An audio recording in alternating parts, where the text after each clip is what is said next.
어디까지 얘기했죠? 시작한 겁니까? 네. 지금 시작할까요? 네, 좋습니다. 어떻게 시작하는지 짠 거예요? 아니, 그냥 그냥 프리롤이에요. 프리하게 왜 이제 저희가 단계 청년을 하게 되었는지 이런 얘기를 해보기로 했습니다. 일단은 땅길 청년이라는 이름을 저희가 네이밍을 지었으니까 땅길의 정의부터 좀 세웠으면 싶어요. 각자 생각하시는 땅길이 있으실까요? 유정님부터 땅길이 있으실까요?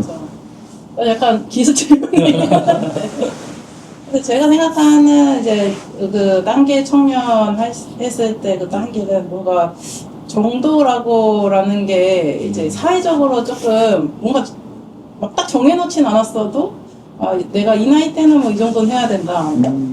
뭐 조금 뭐 남자면 이 정도는 해야 된다, 여자면 이 정도는 해야 된다. 뭐 그런 사회적인 암묵적인 룰이 있잖아요.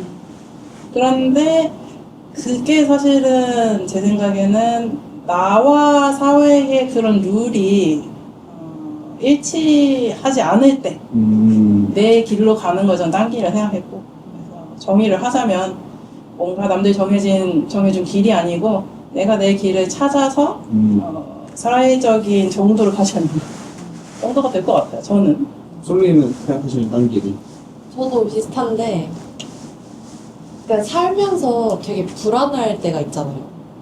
뭔가 나 혼자 되게 유별난 것 같고, 뭔가 다들 한 번씩 쟤는 왜 저런 짓을 할까라는 그런 눈초리를 받는 느낌이 들 때, 그게 딴 길로 가고 있는 것 같고, 그런 게 요새 그 사회적 알람이라는 단어가 있더라고요. 그때 그러니까 내가 살아오는 과정에서 그때마다 해야 하는 것들이 있는 거예요. 그 나이에 맞춰서 네, 그런 알람이 있는 거죠.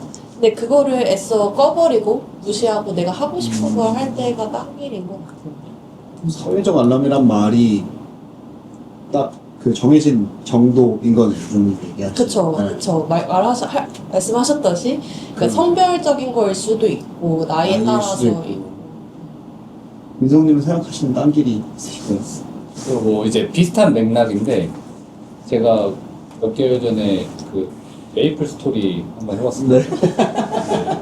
메이플 스토리를 하면은 그 스킬을 찍잖아요. 그쵸. 전직을 하고. 네. 근데 그게 자유롭게 찍을 수 있는데도 불구하고 뭔가 키울 때 그 스킬 트리를 찾아가지고 하게 되거든요. 스케이트리. 그 정해진 것들이 있어요. 사람들이 미리 해보고 이게 괜찮다. 이렇게 해야 키울 때 뭐 더 이득이다. 맞아, 라고 그랬던 것 하는 같아요. 그런 길들이 있어요. 근데 인생에서도 저는 그런 게 계속 있었거든요. 그러니까 뭐 학생 때는 뭐 공부를 해서 대학에 가야 되고 대학을 갈 때는 뭐 어떤 과가 좋고 그 과에 가서는 취업을 하기 위해서 내가 어떤 자격증을 하고 뭐 어떤 뭐 준비를 하고 영어 자격증 뭐 이런 것들을 해서 그 스킬 트리가 있단 말이에요. 근데 제가 생각하는 딴 길은 이 스킬 트리를 어쩔 수 없이 그냥 잘못 찍는 거 말고 내가 의도적으로 나는 남들은 스킬 트리를 이렇게 찍는데 나는 내가 계산해 보니까 난 스킬 트리를 이렇게 찍고 싶어 해서 가는 게 딴 길이라고 생각을 해요. 어떻게 보면 실패를 두려워하기 때문에 맞춰진 거에 가는 게 정도고 그거에 벗어나는 게 딴 길이다. 그렇죠. 저도 뭐 세 분이 얘기해 주신 거랑 거의 같은 의견인데 근데 저는 딴 길이랑 그냥 원래 우리 사회에서 제시하는 올바른 길이라고 해야 되나요? 그 길이랑 우리 나라의 시점으로는 우리가 가야 될 길은 엄청 큰 8차선 도로고 딴 길은 1차선 도로고 이렇게 옆으로 나 있는 샛길 같은 개념이라고들 생각을 많이 하는 것 같아요. 근데 저는 사실 딴길 청년 생각을 할 때도 딴 길이 사실 정해져 있는 길이 딴 길이랑 그 길의 규모의 차이는 없지 않나.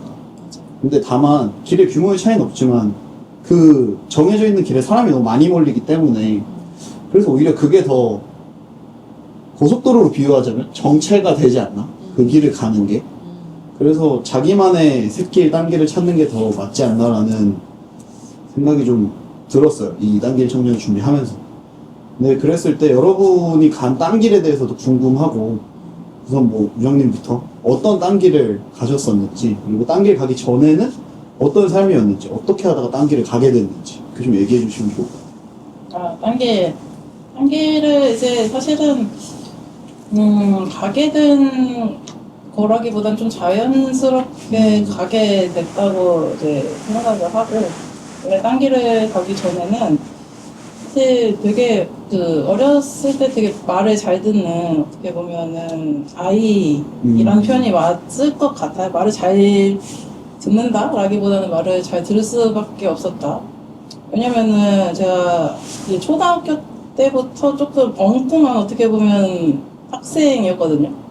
그러니까 뭐 좋게 말하면 창의력이 있는 거고, 안 좋게 보면은 주의력 결핍이죠. 근데 지금은 이제 와서는 이제 검사를 해서 성인이 돼서야 이제 ADHD인 거 알았지만, 어렸을 때는 사실은 ADHD라는 개념도 잘 없었고, 저희 때는 약간 라떼가 되는 것 같은데 뭐 거의 20년 더 전에는 ADHD라는 게 뭐 그렇게 흔하지도 않았었고, 그러다 보니까 뭐 검사를 생각을 못했고, 그때는 학교 선생님이 초등학교 때 저를 되게 이제 싫어했던 게 생각이 나요. 왜냐면은 막 제가 이렇게 이렇게 줄을 서라고 하면은 항상 운동장 애들 다 이렇게 줄 서 있는데 저는 옆에서 막 바다에 그림을 그리고 있거나, 뭐 미래 그림 그리기 어렸을 때 한 번씩 해보셨을 것 같은데, 미래 그림 그리라고 하면 저는 다들 뭐 다 과학이 진보된 뭐 미래 그림 그리기를 할 때 막 저는 진짜 지구 망한 거 말은 그리다가 미래가 폐허가 될 수도 있잖아요. 그런 거 그리다가 막 부모님 보지 마라 막 이러거나, 이런 것 때문에 항상 이제 저희 그 초등학교 담임 선생님이죠. 담임 선생님이 약간 그런 뇌물을 받으시는 분이었어요. 그래서 엄마한테 항상 애가 모자르니까 좀 많이 챙김이 필요하다 하신 거예요. 그 돈을 받기 위해서도 있었고, 뭐 존재를. 저를 싫어하신 것도 있었겠죠. 그래서 그때만 해도 딴 길이라고 하면은 이게 조금 이 아이가 뭔가 다르다 이게 아니고 얘가 모자르다였던 것 같아요. 그러다 보니까 모자르면은 엄마한테 혼나고, 엄마한테 혼나지 않으려면은 내가 뭔가 이 맞춰진 틀에서 잘 연기를 해야겠구나, 이렇게 생각을 했던 것 같아요. 그래서 초등학생 때는 초, 중, 고 다 마찬가지죠. 저는 계속 연기를 했다 생각해요. 내가 원하지 않는 거, 그런 것들을 계속 연기를 하며 살았고, 뭐 친구들한테도 마찬가지로 그랬고, 부모님한테도 마찬가지로 계속 원하는 쪽으로 공부도 했고, 뭐 하라는 쪽으로 뭐 취미나 이런 것도 제가 선택했던 게 거의 없다고 이제 생각이 들거든요. 그리고 결국에는 이제 대학 갈 때도 제가 원하는 과로 못 갔죠. 이제 부모님이 딱 그때 그러시더라고요. 이게 학교를 한 3개 붙었어요. 한 3개 붙었는데, 이게 저희 어머님이 엄청난 카톨릭 신자시는, 엄청난 카톨릭 신자여서 그 카톨릭 그 계열 대학이 아니면은 학비를 안 대주기 싫겠다고 한 거죠. 근데 어렸을 때 얼마나 무서워. 그때 학비가 한두 푼이 아닌데. 한두 번도 아니고, 네. 뭐 아니면 미대니까. 미대니까 더하고, 뭐 가든지 공장 가든지 이렇게. 죽으면 이제 산다. 죽으면 일찍 산다고. 그때 당시에 약간 저는 어렸을 때부터 계속 초등학생 때부터 뭔가 이 엄마한테 착한 딸이 안 되면은 나는 버려진다라는 그런 공포가 있었어요. 그리고 또 옛날 이제 분들이다 보니까 부모님이 위에 오빠가 하나 있는데 오빠하고 이렇게 차별도 심했거든요. 그래서 나는 눈밖에 나면은 그냥 버려진다는 생각에 그런 거에 좀 공포에 좀 만연하면서 이제 대학교에 간 거죠. 대학교에 갔었는데 진짜 너무 이제 힘들었어요. 그 원하지 않은 과에 갔고, 원하지 않은 과 정도가 아니고 제가 미대 중에서도 제일 이제 그림을 아예 안 그린다고 봐도 무방한 이제 건축과에 간 거죠. 제일 싫어하는 분야에 가서 너무 힘들더라고요. 그래서 너무 힘들어서. 그 건축학과랑은 다른 거예요? 건축학과하고 다른 게 네. 저희 과는 이제 환경 디자인과예요. 그러니까 뭐 건축, 인테리어, 뭐 조명, 가구, 그냥 우리가 살고 있는 모든 환경에 대한 디자인인데, 뭐 이것도 사실은 제가 선택해서 간 게 아니었고, 일단은 카톨릭대여서 간 거였고, 그 전에는 그 미술학원 선생님이 또 환경 디자인과를 몰라서 잘 어떤 과인지 몰라서 저한테 이제 에코 디자인, 그러니까 친환경 디자인이라고 한 거죠. 그래서 친환경 디자인도 괜찮겠다 봤는데 그 환경의 의미가 달랐었던 거죠. 그러니까 선생님도 몰랐던 거예요. 저한테 지원서를 쓰라고 했던. 그래서 되게 웃기는 상황이 된 거죠. 내가 이제 가서 대학을 공부를 할, 어떻게 보면 이제 평생 그 일을 하고, 살아야 할지도 모르는 과인데, 무슨 과인지 정신도 없는 채로, 그냥 어른들의 말만 믿고 갔는데, 완전 다른 학교였던 거죠. 그래서 거의 뭐 4년을 버텼다는 표현이 맞는 것 같아요. 거의 졸업 때까지 엄마가 계속 졸업만 하고 싶은 걸 해라. 했었거든요. 그래서 근데 졸업만 하고 그러면은 그때는 내가 하고 싶은 걸 할 수 있겠지라고 해서 기다렸어요. 졸업을 했는데 또 그 중간에 이제 대학원에 가게 됐죠. 그래서 대학원에 가서도 아무리 생각해도 대학원은 아니라고 생각이 들었어요. 1년도 안 돼서 한 반년 다녔나요? 교수님이 내가 너한테 잘해줬는데 어떻게 너가 학교를 그만두냐. 유정이의 인생을 잡아줘야 된다. 이거 교수님 보시면 어떡하지? 그때도 이제 저는 제 선택을 못한 거죠. 이제 타인의 선택, 나 때문에 이렇게 내가 뭔가 민폐를 끼치고 있구나 이 생각 때문에. 그럼 같은 과를 대학원에 가신 거예요? 아니야, 다른 과로 이제 다른 과요, 그래도? 같은 학교에 다른 과죠. 스테인드 글라스로 갔는데 그림을 그리고 싶어서 갔어요, 사실. 근데 막상 가보니까 거기도 약간 건축 쪽에서 가까웠던 거죠. 그래서 결국에는 이제 대학원을 졸업을 했죠.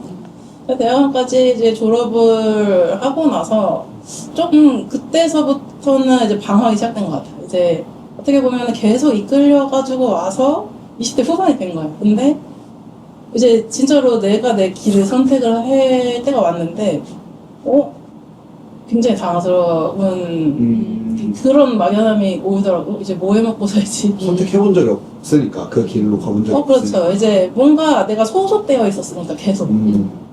그러니까 학교에도 소속되어 있었고, 대학원에도 소속되어 있었고, 졸업을 하니까 내가 소속이 없는 거예요.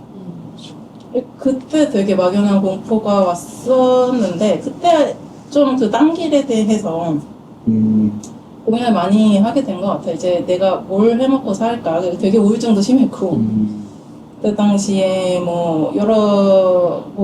이제 되게 좋은 점이라고 하면은 그 대학원 학비나 이런 재료비 같은 거를 버느냐고 어쩔 수 없이 창업을 했죠, 그때. 또 그 창업이 이제 길이 돼서 지금까지 이어서 와서 다행이긴 한데, 그 중간에 1인 창업을 하면서 굉장히 좀 많이 외로웠던 것 같아요. 계속 소속되어 있는 데 있다가 내가 이게 친구들이 그때만 해도 다들 창업하면 미쳤다 이럴 때였으니까 아무도 주변에 창업한 사람이 없고 나 혼자 창업하고 엄마 아빠가 난리 났고 막 빨리 회사 들어가라고 너 사회성 더 떨어진다 막 이런 난리가 났고 주변에서 다 반대하고 친구들도 20대 후반에 이제 창업 못하면 인생 끝난다, 다시 못한다 이러고, 취업을 못하면 20대 후반에 30 넘어가면 취업 못한다. 그 외에 또 지방 어르신들은 취업 안 할 건 결혼을 해라. 30 넘으면 결혼 못한다.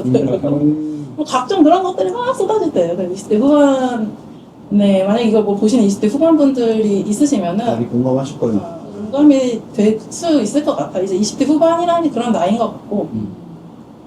그리고 30 되면 저는 인생이 끝난 줄 알았어요. 그래서 주변에 하는 얘기들을 들으면 30 되면 이제 기회가 없구나.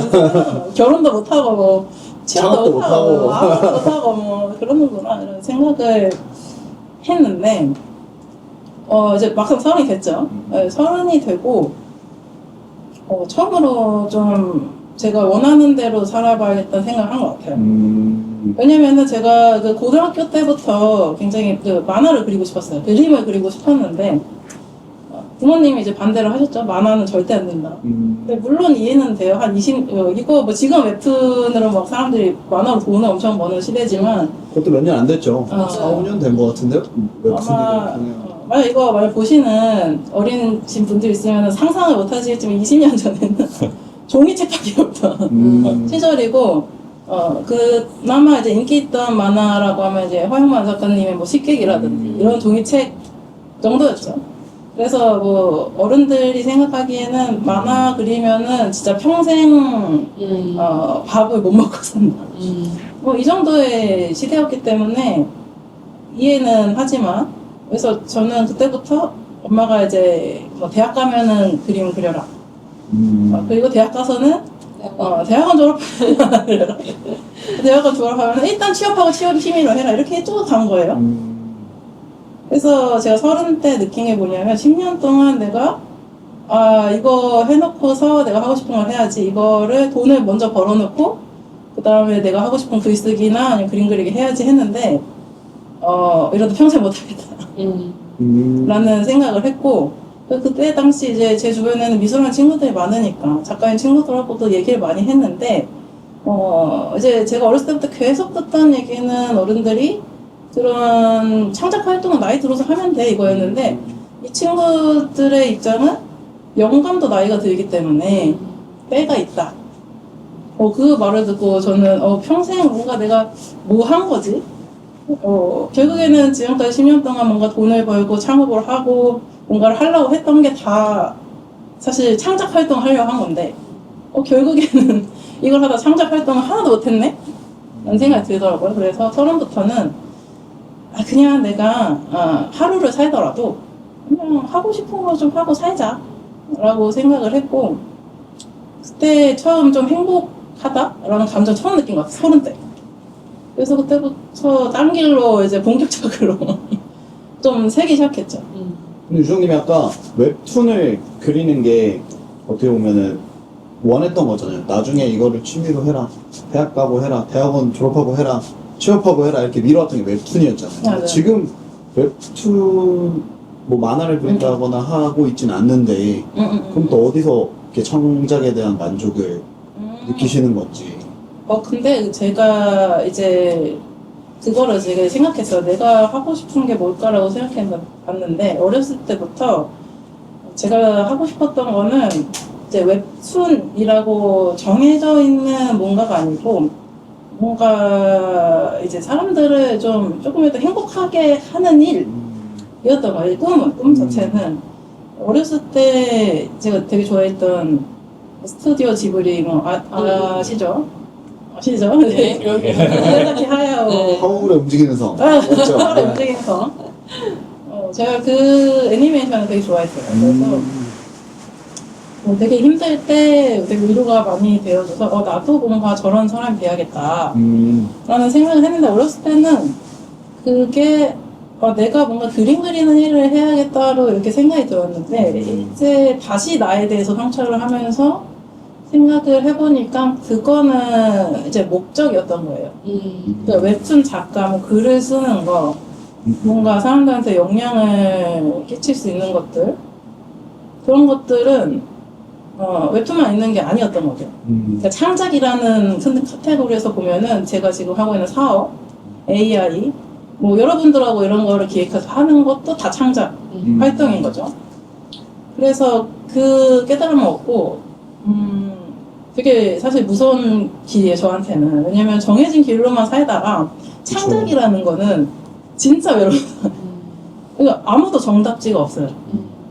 지금까지는 뭐 어렸을 때는 뭐 엄마가 어떻게 보면 정해주는 대학 가면은 사실은 제가 환경디자인과가 되게 안 좋은 것처럼 아까 말했지만, 환경디자인과의 장점은 맘만 먹으면 취업을 할 수 있다. 근데 거기서 취업을 안 했고 대학원에 갔죠. 대학원에 가서도 졸업만 하면은 사실은 학교에서 일을 할 수도 있어요. 그러니까 정해진 대로 분명한 길이죠. 왜냐면 가본 사람이 굉장히 많으니까. 근데 제가 지금 하고 있는 창작은 뭐 사업도 그렇고 여러분하고 이런 프로젝트를 하는 것도 그렇고 완전히 안 보이는 길, 목표는 있지만 목적지가 안 보이는, 저는 이 모든 거를 좀 창작이라 생각하고, 근데 저는 이 불안함을 가지고 창작을 하는 거를 되게 행복으로 생각하는 사람이라는 거를 비교적 최근에 알게 돼서, 웹툰도 뭐 당연히 나중에는 글 쓰고 그림 그리는 거는 할 것 같은데, 지금은 당장에 바로 하고 싶은 것들을 하고 살고 있는 것 같아요. 근데 이 길이 어디로 갈지는 저도 모르지만, 제가 계속 우울했을 때는 이런 생각이 들었어요. 이런 생각이 들었는데, 뭔가 내가 계속 10년 뒤, 20년 뒤에 생각하는 거예요. 10년 뒤, 20년 뒤 이게 나한테 득이 될까, 실이 될까를 계속 혼자 생각을 하면서 우울을 했었던 것 같아요. 근데 지금은 그냥 뭐 되게 욜로처럼 들릴 수도 있겠지만, 오늘 해서 즐거운 거를 하자. 뭔가 나의 즐거움을 뒤로 미루지 말자라는 게 제 결론이고, 10년 동안 미루면서 이제 느낀 것들이 있잖아요. 그래서 오히려 그렇게 생각을 하고, 뭐, 일이 다 잘 풀렸어요, 오히려. 여러분도 만났고, 뭐, 사업도 잘 됐고, 뭐, 좋은 사람들도 많이 만났고, 경험도 더 많이 하게 된 것 같고, 그래서 요즘에는 주변에 뭔가 이런 미래에 고민 있는 친구들, 저보다 훨씬 어린 친구들이 이렇게 조언을 구해요. 아니면은 저 같이 이제 미술을 전공한 친구들, 뭐 아무래도 그 친구들이 미술이나 예술로 돈을 버는 게 쉽지는 않으니까 저를 찾아올 때가 있어요. 어떻게 하면 돈을 벌 수 있는지. 저는 그냥 진짜 잘하고 하고 싶은 거를 해보라고 하죠. 어떻게 보면 되게 무책임한 말일 수도 있어요. 그래서 어떻게 보면 저희 단길 청년을 하고 싶었던 것도 제가 하는 그 무책임한 말이 무책임한 말이 되지 않도록 좀 진짜로 된다는 걸 보여주고 어떻게든 좀 방향을 잡아주는 그런 채널이 됐으면 좋겠어서 제 개인적인 수건이거든요. 그래서 뭐 저는 일단 딴 길로 지금도 가는 중이고 저도 이제 목적이 어딘지 몰라요. 모르지만 열심히 가고 있고 나름 행복하게 가고 있는 사람인 것 같아요. 저는.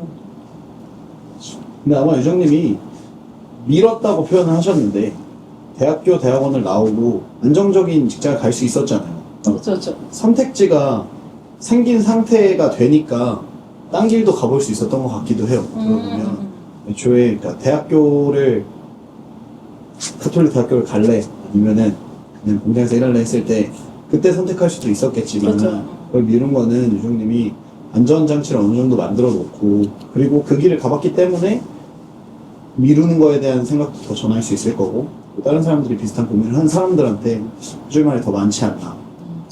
맞아요. 유정님이 지금 이제 딴 길로 가고 있잖아요.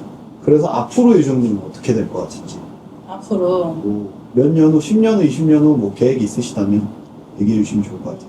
저는 아까 이 채널 뭐 수건이다 이렇게 말씀을 드린 것도 계속 그 어렸을 때의 꿈을 가져가는 것 같아요. 사람들이 한 명이라도 더 행복해지게 좀 막연한 꿈일 수 있지만 그리고 조금 더 이제 작게 들어가자면은 이 채널 하시는 분들의 좀 팔로를 풀어주고 싶다는 생각이 좀 크게 있어요. 아무래도 예체능 하시는 분들이 뭐 다 그런 건 아니지만 아무래도 자기의 그 예술 활동에 많이 몰입을 해야 되는 그런 직군이기 때문에 뭐 마케팅이라든지 뭐 나를 어떻게 어필해야 되는지 이런 거를 잘 모르는 경우가 대부분이라고 생각을 해서 저희 프로그램이 그런 꿈은 갖고 있지만 내가 뭔가 앞으로 내 삶을 어떻게 좀 사람들한테 어필하고 마케팅하고 이런 거를 모르시는 분들에게 좀 도움이 되는 채널이 되었으면 좋겠다가 일단은 저희 채널에서는 제 미래의 관점이고 제 개인적인 관점은 사실 저도 되게 혼란의 시대라고 생각해요. 왜냐면 주변에서 뭐 친구들이 이전에는 비트코인이었고 요즘엔 또 주식이죠. 맞아요. 뭐 나 말고만 다 잘 사는 것 같고 부모가 많이 하죠. 근데 꼬모가 만연하고 그리고 어떻게 좋게 말하자면은 저는 뭐든지 다 할 수 있는 시대라고 생각한 것 동시에 모든 게 좀 평준화가 되고 있기 때문에 이제 AI 격차죠 한마디로 그런 포모도 되게 심하다고 생각해요 요즘에. 좋게 말하자면 제가 음악을 전혀 공부해본 적 없지만 당장 노래를 만들 수 있죠. 그죠. 그런 시대지만 어떻게 보면은 누군가한테는 예를 들면 전 디자인 전공이잖아요. 근데 저는 디자이너로 돈을 잘 벌고 살고 있었는데 이제는 누구나 예를 들면은 이제 체대에 나온 이제 할리님이 네. 갑자기 저보다 디자인도 잘할 수 있는 AI 버그도 AI 저으로 그럴 수 있죠. 제 손으로는 안 되겠죠. 뭐 그렇기 때문에 그런 세상에서 이제 앞으로 어떻게 나를 조금 나의 그런 신념을 지켜가면서 이 시대의 도구들을 어떻게 내가 흡수를 하고 나아갈지에 대한 고민이 현재로서 제일 많고 미래를 그래서 예측하기가 쉽지 않고 예측하는 것도 의미가 없다. 저는 지금은 맞아요.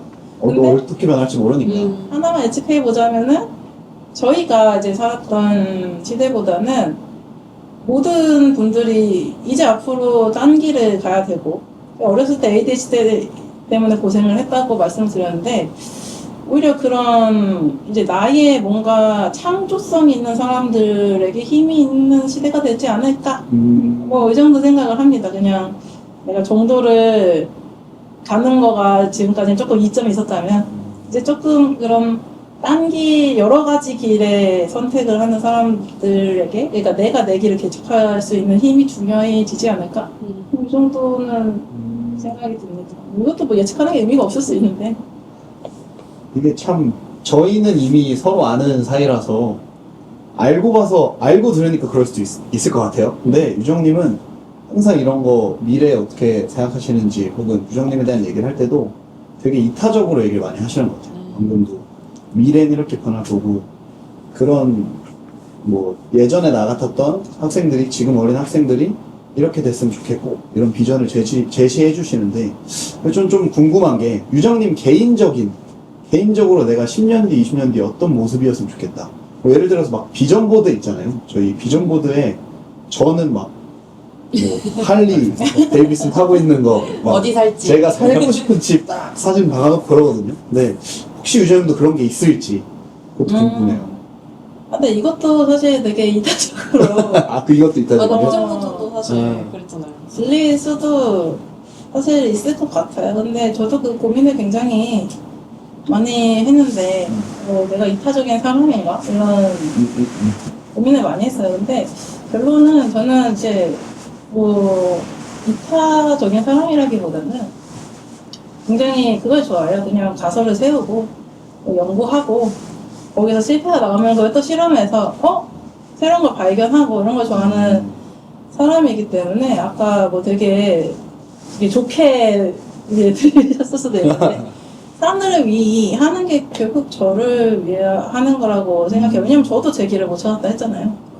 그래서 사람들의 여러 가지 딴 길을 가는 거를 도우면서 저는 제가 성장한다고 생각하고 그것도 뭐 안 좋게 표현하자면 저의 실험이에요. 솔직하게 말하자면. 근데 뭐 상호 도움이 되면은 좋은 거겠죠. 왜냐면 제가 생각하기에 앞으로는 좀 내 길을 개척해 나가는 사람이 좀 그 성취를 많이 이룰 거라고 말을 했는데 그 중에서 오히려 도태되는 사람들이 많이 생길 것 같아요. 내 길을 개척해 본 적이 없기 때문에 제가 어렸을 때 그랬던 것처럼 그 분들을 이제 돕다 보면은 저도 뭔가 하나의 그런 어떤 진리에 닿지 않을까라는 생각이 들어서 10년 뒤에 저는 그냥 사실 저도 요즘에 되게 혼란의 시대거든요. 왜냐면은 뭐 엄청 정보가 많잖아요. 그 정보 속에서 뭐가 진실인지 뭐 이런 것들을 판단하기가 쉽지가 않아요. 그러니까 뭐 옛날에도 물론 그랬지만 요즘엔 더더욱 정보가 과잉되니까. 과연 이런 일개 사람이 진실이 뭔지 알 수 있을까? 뭐 이런 생각까지 요즘 좀 들거든요. 그래서 어쨌든 저한테도 계속 뭔가 주변이 어울리는 사람이나 아니면 속한 사회나 이런 데서 이런 편향들이 이렇게 생길 거잖아요. 10년 뒤에 저의 목표는 그냥 약간 그런 사고가 한쪽으로 붙지 않고 이렇게 갔으면 좋겠어요. 그러니까 이게 되게 이타적으로 들릴 수도 있는데 저는 그런 데 관심이 많습니다. 그러니까 자기 완성. 어느 정도는 좀 더 완성된 사람이 되어 있었으면 좋겠다, 10년 뒤에는. 그러면은 저는 제가 조금 완성된 사람이 되면은, 경험상 그냥 저의 모든 일이 잘 풀렸어요, 그냥. 음. 그러니까 제가 뭔가 사람 됨됨이라든지 그런 거를 잃지 않고 잘 갔으면 좋겠다. 그러면은 저는 좋은 사람이 저한테, 여러분이 저한테 온 것처럼 좋은 사람이 제 옆에 있을 거고, 일도 제가 원치 않던 일이 잘 풀릴 거라 생각을 해서 10년 후에는 저의 완성. 되게 막연하게 그렇습니다. 어려운 문제네요. 꼭 비전보드가 뭐 사진이 제 비전보드처럼 사진이 있어야 될 필요는 없으니까. 근데 그냥 막연하게 나는 뭐 완성된 사람이라고 적으면 이 얘기를 못 들었으면 그냥 뭐 허울 좋은 말뿐이라고 들릴 수도 있는데 유정님이 얘기해 주신 걸 들어보니까 뭐 거창하지 않게 들리는 느낌이라 그래야 되나요? 너무 유정님이라서 이 얘기를 해주시는 게 완성된 사람이라는 게 잘 어울리실 것 같습니다. 아주. 그래서 뭐 사업적인 비전보드도 물론 있기는 하지만 이거는 뭐 나중에 비전보드 얘기를 할 때. 아, 좋습니다. 제 얘기하려니까 떨려요. 저는 유정님 얘기 들어보니까 움직이면 또 편집점이 어렵더라고요. 저는 제 얘기는 어려워요부터 넣고 싶어요. 그래요? 제가 뭐라 그랬었죠? 유정님 얘기 듣고 보니까 사실 저는 조금 반대였던 것 같아요, 유정님이. 그래서 다른 시각의 이야기도 뭐 시청자분들이 연결해서 들으면 좋지 않을까 싶어서 저부터 좀 얘기를 하겠습니다. 저는 사실은 딴 길이 어떻게 보면은 방골기질이랑도 다 있다면 저는 완전 딴 길 청년이긴 하거든요. 딴길 인생. 딴길 인생이에요. 방골기질이 워낙 심해가지고. 근데 그래도 학창 시절에는 뭐 시키는 공부는 하는 척했고 학원에서도 하는 척했고 하는 척했습니다. 사실 하는 척했습니다. 근데 그래도 제가 막 뭘 빠져서 해야겠다라는 걸 처음 안 게 농구였어요. 저는 농구를 중학교 1학년? 중학교 2학년? 이때부터 같이 다니던 친구가 농구를 좋아해서 농구를 하게 됐어요. 근데 그냥 체육 시간에만 하던 게 점심시간에 하게 되고, 원래 그렇잖아요. 남자들이. 그렇죠. 점심시간에 하게 되다가, 이제는 쉬는 시간 10분이 되면, 나가서 사물하면서 공 꺼내가지고 달려가요. 그래서 슛 던지다가 몇 개 정해놓은 거 던지고, 종소리 듣고 막 뛰어 들어가. 그러다가 선생님과 늦게 들어가면 이제 한 대씩 막. 뭐 체벌이 있었거든요. 네. 그래도 그게 너무 좋았고, 그래서 학교 끝나고도 제가 야자는 안 하는데, 석식을 신청했어요. 그래서 학교 끝나고 농구하다가 석식 먹고 학원을 갔어요.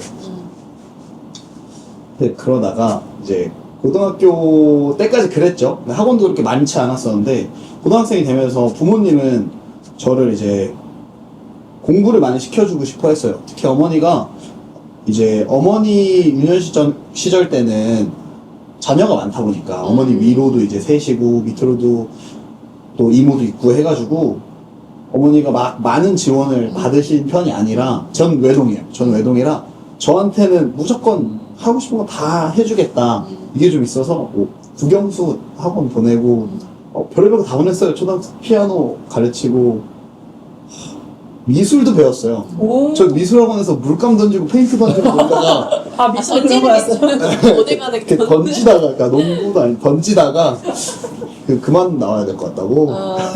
잘린 거네. 잘린 데가 한두 군데가 아니야. 피아노 학원도 방마다 하나가 있는 데인데 또 피아노 던져. 뭐 하나 알려줘야 피아노는 무거워서 못 던져. 안 던져질 것 같고 아코디언. 하는데 막 그 선생님이 하나 들어와서 10분 알려주고 옆방 가잖아요. 옆방 피아노 소리는 제 소리가 들릴 거 아니에요. 하는 척해요. 그러다가 옆방 이제 끝날 시간 됐고 조용하잖아요. 그럼 이제 선생님이 얘기하는 거잖아요. 뭐 나갔어요. 쓱 문 열고 보다가 우리 선생님 그 옆방 가면 이제 반해요. 저 혼자 막 노는 거예요. 그래서 거기 다 만져보고 피아노랑 막 두들겨보고 그러다가 지나가다 걸려가지고 혼나고. 근데 선생님이 이걸 하라고 하면 하기 싫었어요. 이걸 내가 왜 해야 돼? 별로 하기 싫은데 재미없는데 이거고 또 어머니 입장은 우리 아들 다 시켜줄게 이런 느낌이고 이게 상충되다가 그래도 어거지로 하다가 농구에 빠지고 나니까 아, 이 시간에 농구하고 싶은데 난 농구가 너무 재밌는데 싶은 거예요. 그래서 학원을 안 갔어요. 학원을 안 가고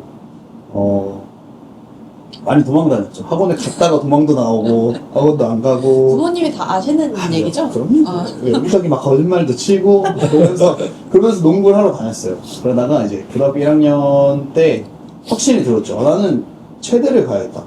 농구를 해야겠다. 라는 생각이 들었어요.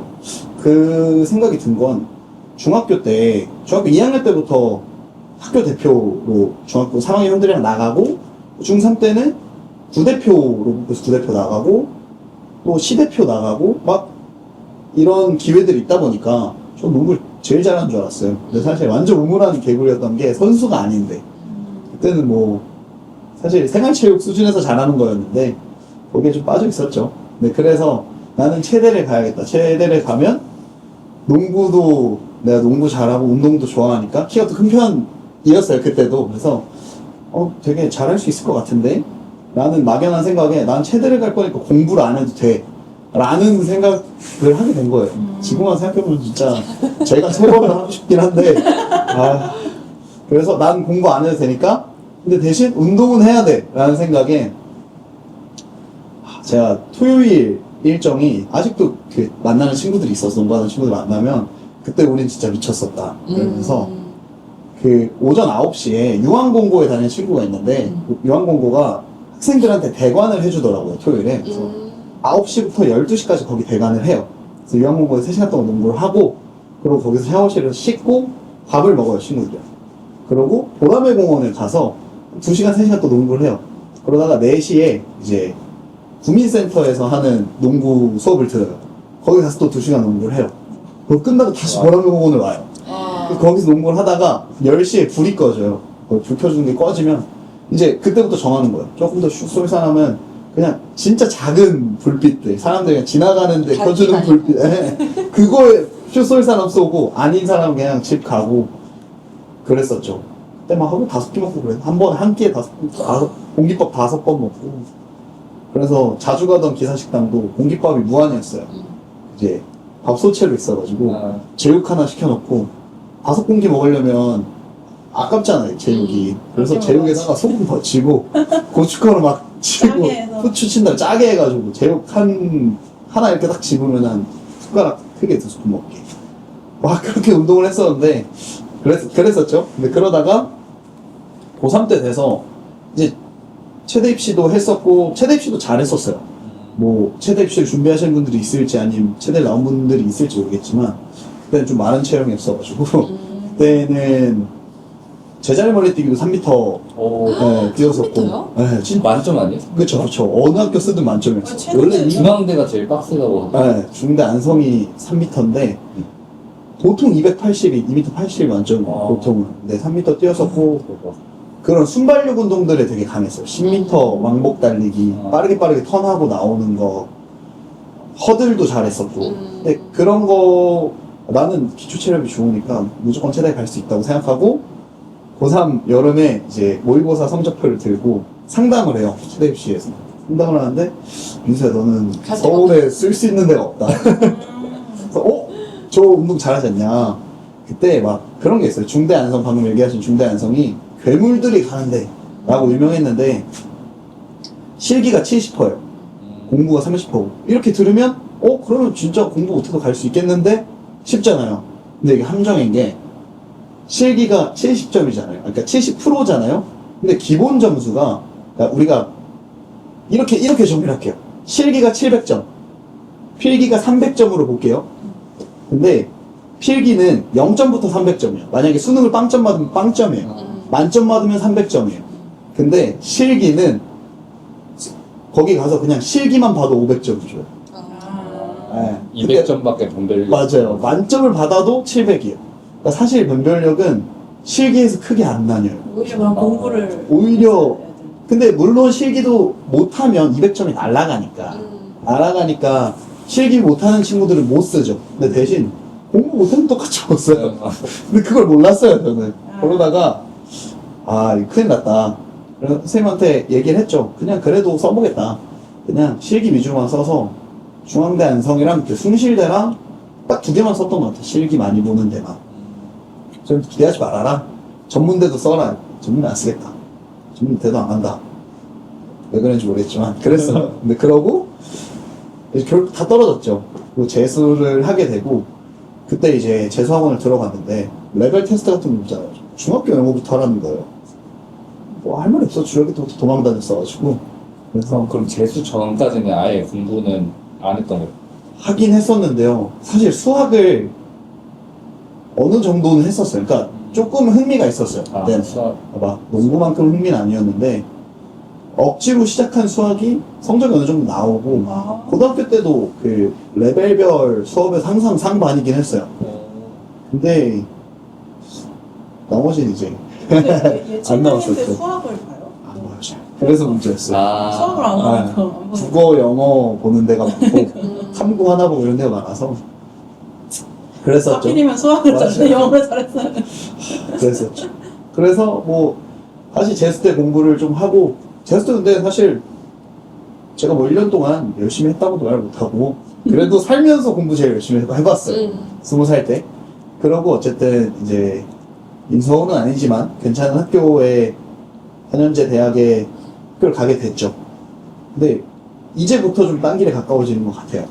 그러니까 여기까지는 농구가 딴 길이라고 생각하면 딴 길이지만 진정한 딴 길은 안 가봤고 아직 시작도 안 했죠. 아직 시작도 안 했습니다. 근데 가보니까 일단 완전 벽을 느꼈어요. 저희 학교에는 여자 농구 선수가 있었어요.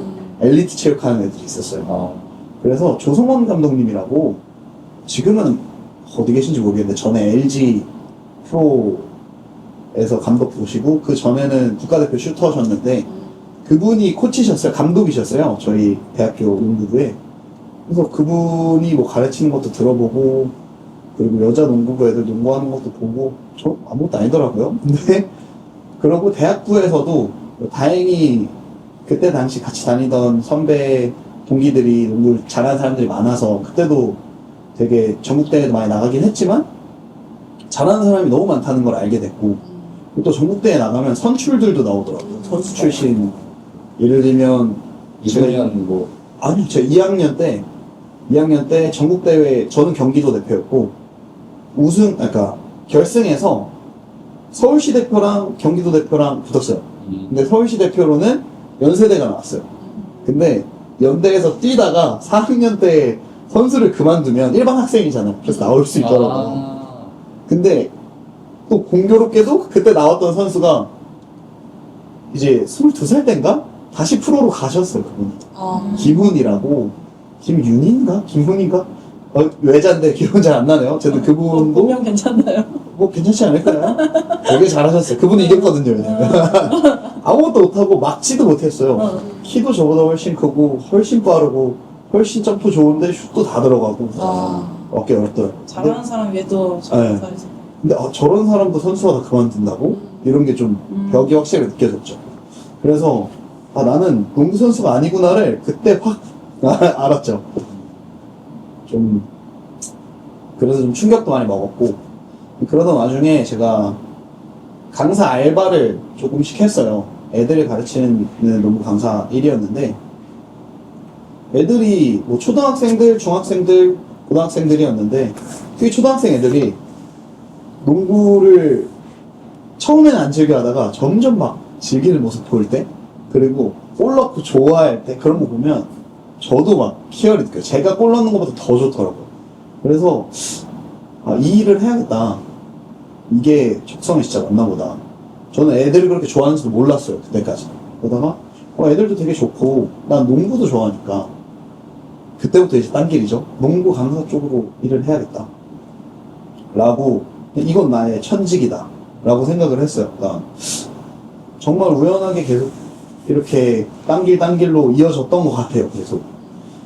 그래서 농구 강사 일을 계속 하자라고 생각하고 뭐 유소년 스포츠 지도사, 생활체육 지도사, 뭐 장애인 전문체육 다 따고 심판 자격증도 따고 이제 본격적으로 그 일을 하게 되죠.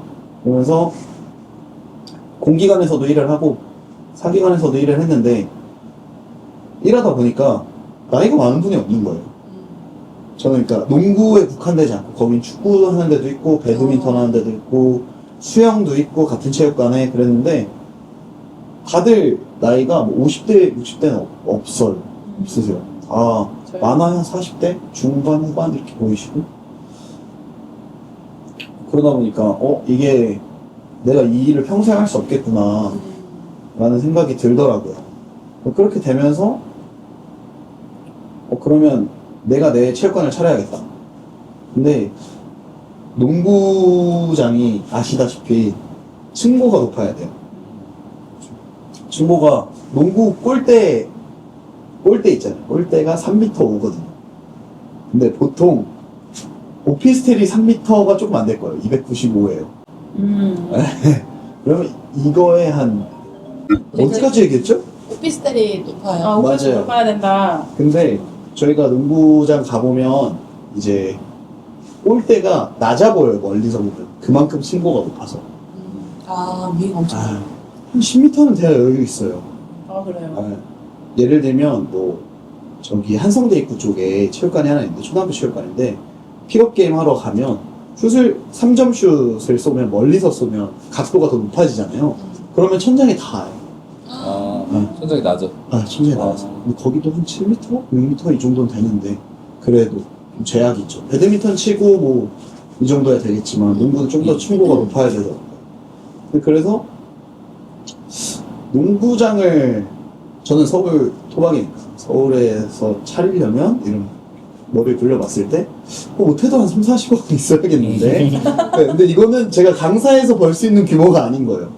강사를 뭐 밤낮으로 해도 한 푼도 안 써야. 한 푼도 안 쓰고 뭐 코스피 삼성전자 사고 파이낸스 하고 비트코인 네, 딱 비트코인 물 타고 뭐 해도 그 정도 해야 뭐 살까 말까 할 텐데 그래서 이거는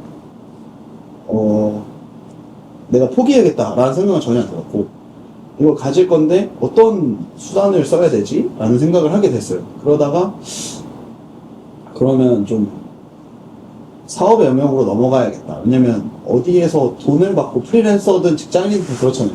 돈을 받는 직업에서 그만 몇십억의 돈은 만들기가 어려울 것 같은 거예요. 그래서 사업의 영역으로 들어가야겠다는 생각에 뭐 여러분도 만나게 되고 그래서 에어비앤비도 운영하고 파티룸도 운영해보고 유튜브도 이렇게 찍고 되게 많은 시도들을 하고 있죠. 근데 그러면서도 제가 지금 농구 강사 일을 5일 하고 있잖아요. 주 5일을 하고 있는데 그거는 절대 망가지지 않아야 될 일순인 것 같아요. 제 삶에 있어서 너무 좋은 기회로 만약에 월에 몇 천만 원, 억을 벌 수 있는데 농구 강사 일을 그만둬야 된다. 그만두고 거기에 시간을 다 써야 된다라고 하면 저는 안 할 것 같아요. 왜냐면 이 수업을 하고 애들을 만나고 이 자체가 저한테 행복한 삶인데 그러니까 이거를 더 오래 하기 위해서 돈을 모으는 건데 돈을 모으려고 이걸 그만두는 건 조금 잘못된 선택이라고 생각이 들어서 항상 일을 줄인다던가 사업을 확장한다던가에 있어서 1순위는 농구 간사 일인 것 같고 그래서 나중에 센터를 열고 싶습니다. 현재는 그렇게 생각하고 있고 몇 년쯤 생각하세요? 제가 지금 만 나이 말고 30이거든요. 30인데 이제 30인데 40대는 체육관을 가지고 싶어요. 그렇게 개인이 운영하는 농구장이 있어요. 법인으로 하는 데가 있긴 한데 뭐 어차피 잘 되고 있는 데니까 토모짐이라고 동대문에서 옛날에 아마 슈퍼자리였다고 들었어요. 네, 슈퍼자리라서 위에가 돔식이에요. 돔식으로 씌워져 있는 자리여서 그거를 리모델링해서 되게 층고도 높고 위에 또 관중석까지 좀 들어가고 규모도 좀 커서 거기서 농구 행사도 많이 하고 하더라고요. 근데 되게 그게 어느 정도 롤 모델이긴 한데 저는 아직은 한국에 없는 모델인데 미국에는 이제 대형 헬스장 많잖아요. 근데 대형 헬스장에 체육관, 농구장이 있는 경우가 있어요. 그러니까 거기는 사실 헬스장이 주일 거예요. 그런 데는. 근데 저는 본업이 농구 쪽이다 보니까 농구장에 이제 대형 헬스장을 껴서 하고 싶어요. 그래서 다들 뭐 헬스장 끊으러 가면 헬스에 대한 것만 끊잖아요. 뭐 PT를 끊든 뭐 1년치, 6개월치 이렇게 끊는데 그러니까 체육관까지 이용료로 쓸 수 있는 거를 끊는다던가 그렇게 되면은 프로 준비하는 친구들도 거기서 웨이트도 하고 농구도 연습할 수 있는 거고 그리고 새벽이나 뭐 아니면 아침 새벽 아니면 뭐 밤 늦은 시간에 농구 동호회 사람들이 엄청 픽업 게임을 많이 하세요. 근데 거의 다 이제 생업이 있으시니까 퇴근하고 오시거나 출근 전에 나와서 농구를 하시는데 그게 서울에 되게 없어요. 그런 체육관들이 많이 없어서. 왜냐면 주말에 주로 동호회들이 만나서 하는데 주말은 이제 초등학교 체육관, 중학교 체육관 이런 데에서 대관을 해요. 근데 평일에 새벽이나 저녁 때는 그걸 열어줄 수가 없잖아요. 그래가지고 아무래도 그게 좀 제한적이라 막 사람들이 김포로 가는 사람들도 많고 용인, 서울에 사는데 거기까지 가서 농구하러 가고 남양주도 많이 하시더라고요. 네, 수요는 확실히 있으니까 네, 퇴근하고 그냥 헬스 좋아하고 농구 좋아하는 사람 둘 다 끌어모을 수 있는 그런 농구장을 좀 운영하고 싶어요. 마흔점에. 그러면 이제 제가 듣기로는 한리님도 이제 어느 정도 좀 이타적인 면이 있다고 생각이 들었거든요. 왜냐면 아까 어린아이들하고 이거 하는 게 너무 좋기 때문에 수억을 벌 수 있는 일이 있어도 이 강사 일을 하고 싶다고 이렇게 말씀하셨잖아요. 그래서 뭐 나중에 한 10년 후를 본다면은 요 농구장을 만약에 지었을 때 지금 그 어린아이들이나 이런 친구들한테 해주고 싶거나 뭐 바라는 거? 농구계 뭐 이런 것도 있어요. 농구계에 바라는 거. 그래서 제가 사실 농구계에 기여를 한다고는 생각해요. 왜냐면 농구를 좋아하는 학생들이 많아질수록 농구파는 커지는 거니까. 근데 다만 제가 농구계까지는 아니, 뭘 할 수 있는 거 없을 것 같아요. 그건 아마 이제 지금 선수분들이나 이런 분들의 선한 영향력이 더 유의미하지 않을까 싶고 전 다만 그냥 많은 학생들이 즐겨봤으면 좋겠어요. 농구를. 그냥 보는 거를 하는 것도 보는 것도. 하는 것도 보는 네, 되게 저는 매력이 있는 스포츠라고 생각을 해서 뭐 축구는 90분, 농구는 뭐 10분씩 4쿼터 이렇게 알고 계신데 되게 세세해요, 규칙들이. 룰북이라고 하죠. 농구 규칙서가 모든 스포츠 중에 농구가 제일 두꺼운 걸로 알고 있어요. 저도 심판 자격증 딸 때 봤었는데 300몇 페이지였나? 이게 심판도 3명 3심제로 보는데 축구장은 넓잖아요. 넓어서 3명 주심 부심 있잖아요. 근데 농구는 다 주심이에요. 주심이 3명이 돌아가면서 왔다 갔다 하면서 봐요. 근데 그만큼 되게 규칙도 까다롭고 룰이 좀 어려워요. 예를 들면 아까 10분이라고 했는데 그 안에서 이제 24초 안에 A팀, B팀이 있으면 A팀이 24초 안에 공격을 끝내야 되고 뭐 5초 안에 엔드라인에서 패스가 나와야 되고 그리고 3초 동안 그 코트 안에 박스 안에 들어가 있으면 안 되고 3초를, 5초를, 7초를, 8초를, 14초를 뭐 되게 룰이 엄청 다양해. 시간에 대한 것도. 근데 그러다 보니까 막 1초 차로 1초가 남았는데 마지막 슛을 던졌는데 넣어서 역전해서 이기는 경우. 농구는 다 1점, 2점이 아니니까. 자유투는 1점, 뭐 그냥 3점 라인 안에서 쏘면 2점, 3점 라인 밖은 3점. 그러다 보니까 복잡하죠? 사실은. 처음 보는 사람들한테 복잡할 수 있는데 그게 오히려 농구를 하는 사람들한테는 더 재밌게 운동을 할 수 있는 요소가 되는 것 같아요. 변수가 다양해져서. 근데 그게 되게 머리 싸움도 있어서 되게 어린 친구들이 하기에 좋은 운동이 아닐까. 되게 단순하지만은 않으니까. 그리고 손으로 하는 운동이 많이 없잖아요. 근데 농구는 발도 스텝도 중요하거든요. 스텝도 신경 쓰고 게다가 손으로 계속 하니까 인지 능력에도 좋아지고. 그래서 뭐 여러모로 아이들한테도 좋은 운동인 것 같고 그리고 제가 재밌어요. 애들이 좋아하는 모습 보면 골 하나 넣고 막 환호를 하는데 그게 너무 저도 희열이 느껴져요. 애들이 맞아. 엄청 좋아하는 모습을 보면 우리 팀이 졌을 때 이겼을 때 모습들 보면 진짜 저도 어렸을 때 농구 했었는데 그래요? 그 인생의 순간 있잖아요. 그 중에 한 순간인 것 같아요. 맞아요. 이게 맞는 거 같아요. 왜냐면은 이제 농구를 했을 때 그때 당시 좀 키가 컸으니까 그 막 우리 팀이 지고 있는데 농구가 좀 재밌었던 게 막판 역전이 그러니까 맞아요. 가능해요. 그러니까 점수 아까 말씀하신 것처럼 넣는 방식에 따라서 이 점수가 달라지니까 맞아요, 맞아요. 제가 이제 막판 역전을 넣은 거죠. 그게 약간 인생에서 기억에 남아요, 맞아요. 이렇게 남아 있어서 그러면 할리님이 만약에 이거 지금 단기 청년 저희 같이 하고 있는데 나중에 이 채널 보는 또 체육하는 친구들도 꽤 많이 있을 것 같은데 좀 뭐 나중에 하고 싶은 그 친구들한테 하고 싶은 얘기라든지 이런 것도 있을 것 같아요. 이 채널 하면서. 우선 체육 쪽에서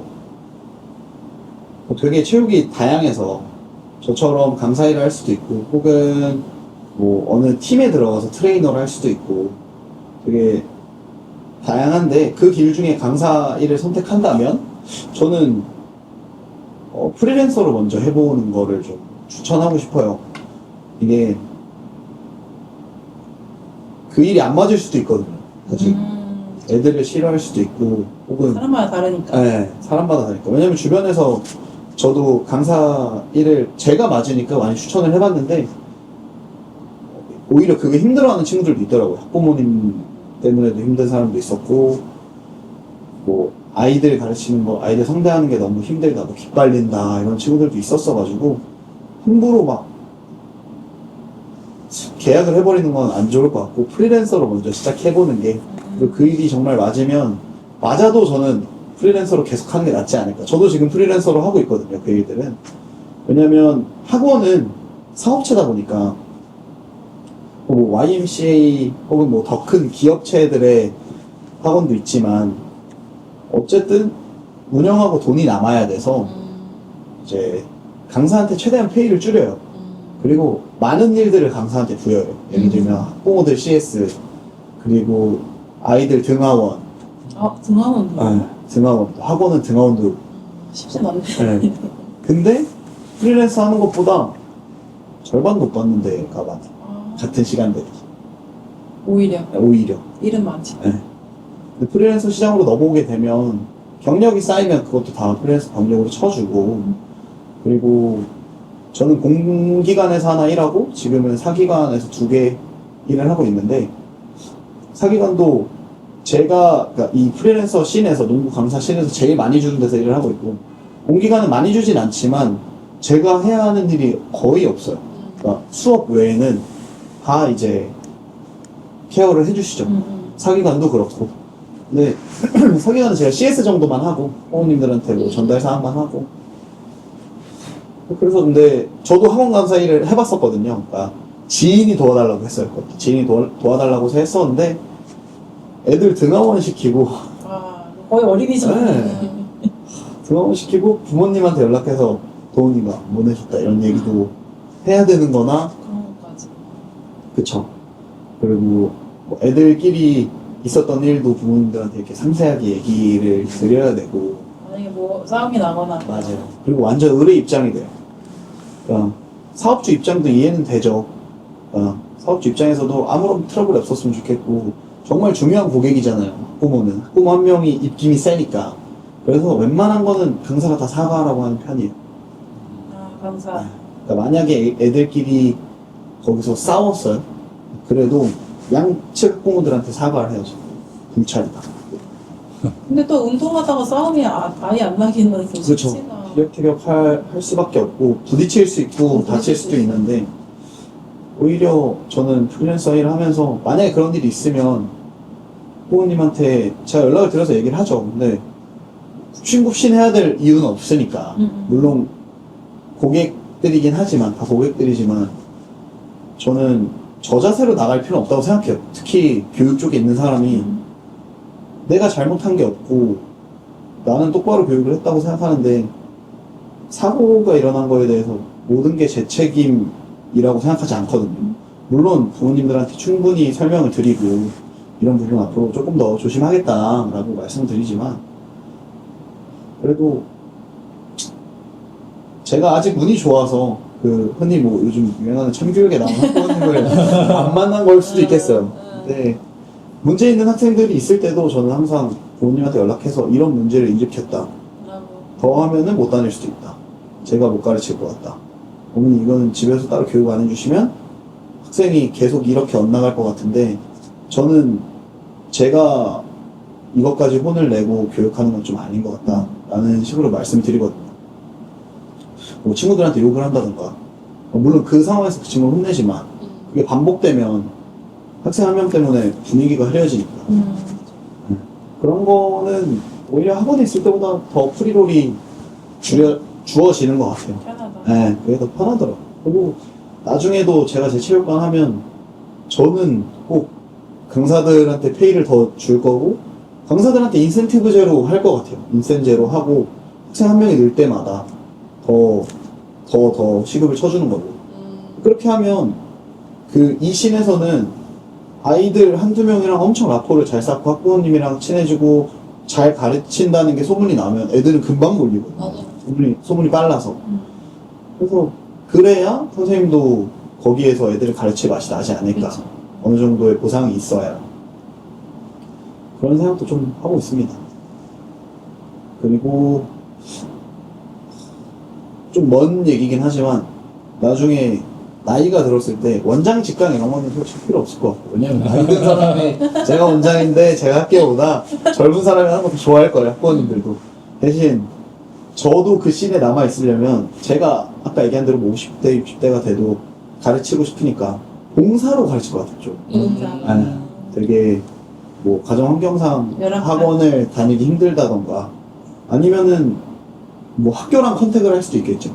어느 학교의 방과후 수업을 제가 제 체육관에 데리고 와서 한다던가 그렇게 되면 저도 그냥 제가 원하는 만큼만 강사일 할 수 있는 거고 그리고 뭐 사회 환원적인 의미도 있지 않을까 싶어서. 또 뭐 재능이 있는데 못하는 친구들도 있을 수 네, 있어요. 그쵸. 그리고 사실 그 체육관을 제공하는 것 자체가 좋은 일이잖아요. 그리고 하나 더 있습니다. 제 비전보드에는 없지만 제 동호회가 제가 한 10년 가까이 다녔거든요. 이 동호회 분들이 엄청 많아요. 바이에프타인데 이름이 77이에요, 라틴어로. 입단 인원이 77명. 지금 아마 유령회원 하면 저도 유령회원이랑 100명 될 건데, 이제 되게 받은 게 많아요. 거기 가면 감독님도 매번 챙겨주시고, 끝나고 술을 먹어도 20대는 돈 다 사주시고, 가끔 뭐 선배님들 중에는 농구화 몇 켤레 사와서 가질 사람 가져라 새거 이렇게 막 보여주시고 엄청 멋있네요. 그러니까 병원장 또 계신데 뭔가 비싼데. 우승 한번 했을 때 그럼 유니폼 하나 맞춰줄게 하더니 그 병원 이름 박아서 유니폼 뽑아가지고 다 나눠주고 유니폼도 한 인당 한 6, 7만 원 하는데 인원이 많잖아요. 그런 것도 막 되게 베풀어 주셨으니까 나중에는 제 동호회를 제 체육관에서 무료로 우리 동호회가 무료로 운영을 하게 제가 나중에 베풀 수 있는 건모르지 않을까 생각하고 있습니다. 제 비전은 그렇습니다. 그리고 빨리 로드킹 타고 다녀요. 빨리 이거. 그래 할 게 완성이지. 그게 빨리 완성. 완성이지. 제가 너무 길었네요. 저는 그렇습니다. 다음 뭐 두 분 중에 먼저 얘기하고 싶으신 분이 머리가 하얘졌어요. 뭐예요? 뭐 세원 할까요? 좋습니다. 비전보드에 대해서 궁금하신 분은 유정님이 설명해 주실 겁니다. 저희 대장님이셔서 혹시 이제 비전보드를 안 해보셨거나 비전보드가 뭐지 궁금하시면은 저희 이 고정 댓글에 보시면 우리 이제 능력자 소희님이 만드신 비전보드 요거를 지금 저희가 공유를 해놨으니까 한번 이용해보셔도 좋을 것 같습니다. 좋습니다. 저희 채널을 다시 생각이 나거나 저희 채널을 찾으려고 해도 아직은 너무 작기 때문에 못 찾으실 수도 있어요. 그래서 구독 버튼 한번 눌러주시고 나중에 저희가 올리는 딴 길에 대한 이야기 그리고 그런 이야기들이 꼭 인사이트를 드릴 수 있도록 저희도 노력하겠습니다. 구독 부탁드릴게요.